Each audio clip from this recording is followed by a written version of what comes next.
വഖഫ് act 1995 ഉണ്ടാക്കുമ്പോൾ അതിനുശേഷം 2013 വഖഫ് act കോംപ്രിഹെൻസീവായി amend ചെയ്യുമ്പോൾ അതിൻ്റെ ബേസിസ് HR കമ്മിറ്റിയുടെ ഒരു റിപ്പോർട്ടൊക്കെയാണ്. അതിൻ്റെ ലക്ഷ്യം വഖഫുകളെ പ്രൊട്ടക്റ്റ് ചെയ്യുക എന്നതായിരുന്നു. വഖഫ് സ്വത്ത് പ്രൊട്ടക്റ്റ് ചെയ്യുകയാണ്, വഖഫിൻ്റെ കൺട്രോൾ പ്രോപ്പറായിട്ട് നടത്തുന്ന ഉറപ്പുവരുത്തുക എന്നതൊക്കെയായിരുന്നു. ഇവിടെ പിന്നെ വഖഫ് ചെയ്യുന്നത് എന്തൊക്കെ വഖഫായി മാറുമെന്ന് പറയുമ്പോൾ വളരെ വളരെ സീരിയസ് ആയി ഒരാൾ അത് ഡെഡിക്കേറ്റ് ചെയ്യാൻ തീരുമാനിച്ചാൽ അത് ഇമ്മീഡിയറ്റ് ആയിട്ട് വഖഫായി മാറുന്ന തരത്തിലുള്ള പ്രൊവിഷൻസാണ് അതിനകത്ത് ആഡ് ചെയ്തത്. ഈ ഡെഡിക്കേഷൻ എന്ന് പറയുന്നാൽ ഒരു മെൻ്റലി ഒരു വ്യക്തിക്ക് ഒരു സ്വത്ത് ദൈവികമായി സമർപ്പിക്കാൻ തീരുമാനിച്ചാൽ അതെനിക്ക് ക്ഷേത്രത്തിന് വേണ്ടി സമർപ്പിക്കാം, ചർച്ചിന് സമർപ്പിക്കാം, അത് മോസ്കിന് വേണ്ടി സമർപ്പിക്കാം. ആ സമർപ്പണം എന്ന് പറഞ്ഞാൽ ഒരാളുടെ ചിന്തയാണ്.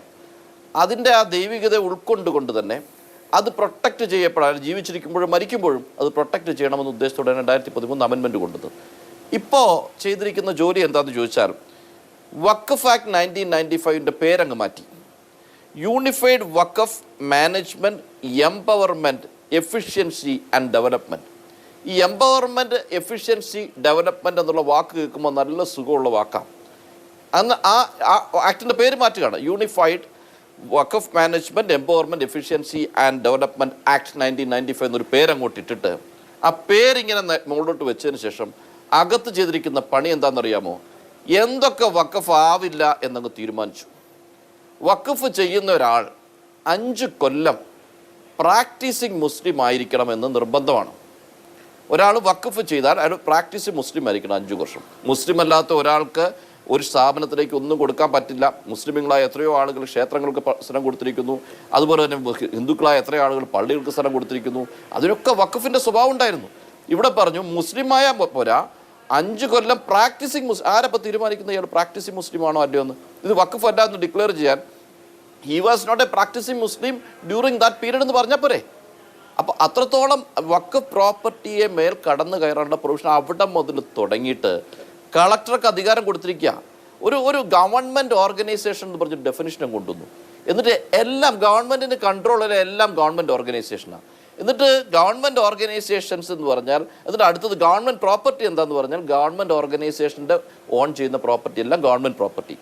എന്നിട്ട് ഗവൺമെൻറ് പ്രോപ്പർട്ടി ആണെന്ന് ഡിസ്പ്യൂട്ട് ആരെങ്കിലും റേസ് ചെയ്താൽ അപ്പോൾ തന്നെ കളക്ടർ കൂടെ ഈ വഖഫ് ഇരിക്കുന്ന സ്ഥലം ഏതെങ്കിലും പള്ളിയോ അല്ലെങ്കിൽ ഏതെങ്കിലും സ്ഥാപനങ്ങൾ ഇരിക്കുന്ന ഒരു സ്ഥലം ഗവൺമെൻറ് പ്രോപ്പർട്ടി ആണെന്ന് ആരെങ്കിലും ഡിസ്പ്യൂട്ട് ചെയ്താൽ അപ്പോൾ തന്നെ അത് കളക്ടർക്ക് എൻക്വയറിക്ക് വിടും.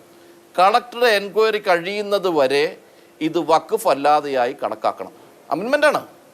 എന്നിട്ട് ഈ വഖഫ് ബോർഡിൻ്റെയും വഖഫ് കൗൺസിലിൻ്റെയും ഒക്കെ മാനേജ്മെൻറ്റിലേക്ക് അവർ റിസർവേഷൻ കൊണ്ടിരിക്കുകയാണ്. ഇപ്പോൾ ഞാൻ ദേവസ്വം ബോർഡുമായി ബന്ധപ്പെട്ടോ അല്ലെങ്കിൽ ഒരു ഹിന്ദു ക്രിസ്ത്യൻ സ്ഥാപനവുമായി ബന്ധപ്പെട്ട് അതിൻ്റെ ഭരണം കൈകാര്യം ചെയ്യാൻ ഞാൻ ആഗ്രഹിക്കുന്നു എങ്കിൽ ഞാൻ ആർട്ടിക്കിൾ 25 വിരുദ്ധമായി ആഗ്രഹിക്കുന്നു എന്നാണ് അർത്ഥം. അവിടുത്തെ വിശ്വാസപരമായ കാര്യങ്ങളൊക്കെ അവരാണ് തീരുമാനിക്കേണ്ടത്. ഞാൻ കൈകടത്താൻ പാടില്ല. അതാണല്ലോ യൂണിറ്റി ഇൻ ഡൈവേഴ്സിറ്റി എന്ന് പറയുന്നത്. നമ്മൾ അവരുടെ റൈറ്റ് പ്രൊട്ടക്റ്റ് ചെയ്യുന്നു ഉറപ്പാക്കുക വേണ്ടത്. അവിടെ ഒരു നിയമം കൊണ്ടുവന്നിട്ട് നിങ്ങളൊരു അസ്യൂം എ സിറ്റുവേഷൻ. ഈ നിയമത്തിലൂടെ ഒറ്റ വാക്ക് ഞാൻ പറഞ്ഞു തീർക്കാമില്ല. ഈ നിയമത്തിലൂടെ 2 ആളുകൾ നിർബന്ധമായും നോൺ മുസ്ലിം ആയിരിക്കണമെന്ന് എഴുതി ചേർത്തിരിക്കുകയാണ്. ഈ ആക്ട് ചലഞ്ച് ചെയ്തിരിക്കട്ടെ സുപ്രീം കോടതിയിൽ ചലഞ്ച് ചെയ്യുമ്പോൾ അങ്ങനെ 2 പേര് നോൺ മുസ്ലിം ആണ് ആക്കുന്നതിന് തെറ്റില്ല, അതൊരു സെക്കുലർ കാര്യത്തിൽ ആവശ്യമാണെന്ന് സുപ്രീം കോടതി കണ്ടെത്തിയാൽ നാളെ ഇതേ ആവശ്യം ദേവസ്വം ബോർഡിൽ വെക്കൂലേ, മറ്റ് സ്ഥാപനങ്ങൾ വെക്കൂലേ? സെക്കുലർ ആക്ഷനാണെന്ന് സുപ്രീം കോടതി പറഞ്ഞു പോയില്ലേ? നല്ലതാണോ അത് നല്ലതല്ല. കാരണം അത്തരം കൈകടത്തുകൾ നാളെ തർക്കങ്ങളും സ്പർദ്ധകളും ക്രിയേറ്റ് ചെയ്യപ്പെടാം. ആർട്ടിക്കിൾ 25 പ്രൊട്ടക്ഷൻ എന്ന് പറഞ്ഞാൽ ലോജിക്കിനൊക്കെ അപ്പുറത്തുനിന്നുള്ള പ്രൊട്ടക്ഷനാണ്. ആ പ്രൊട്ടക്ഷനെ എടുത്തു കളയുക എന്ന ജോലി. കാരണം ഇത് അവർ ഉദ്ദേശിക്കുന്ന ഉദ്ദേശം വേറെയാണ്. സ്പർദ്ധ ഉണ്ടാക്കാനും ഡിവിഷൻ ഉണ്ടാക്കുവാനാണ് ചെയ്യുന്നത്. പക്ഷെ ചെയ്യുന്ന ജോലി രാജ്യത്തുണ്ടാക്കുന്ന അപകടം എത്രയാണ്, എല്ലാ മതങ്ങൾക്കും ഉണ്ടാക്കുന്ന അപകടം എത്രയാണെന്ന് അവർ മനസ്സിലാക്കുന്നില്ല. അതാണ് അതിന്റെ അടിസ്ഥാന പ്രശ്നം. തീർച്ചയായും അതാണ് മുസ്ലിം ലീഗ് അടിസ്ഥാന പ്രശ്നമായി ചൂണ്ടിക്കാണിക്കുന്നത്.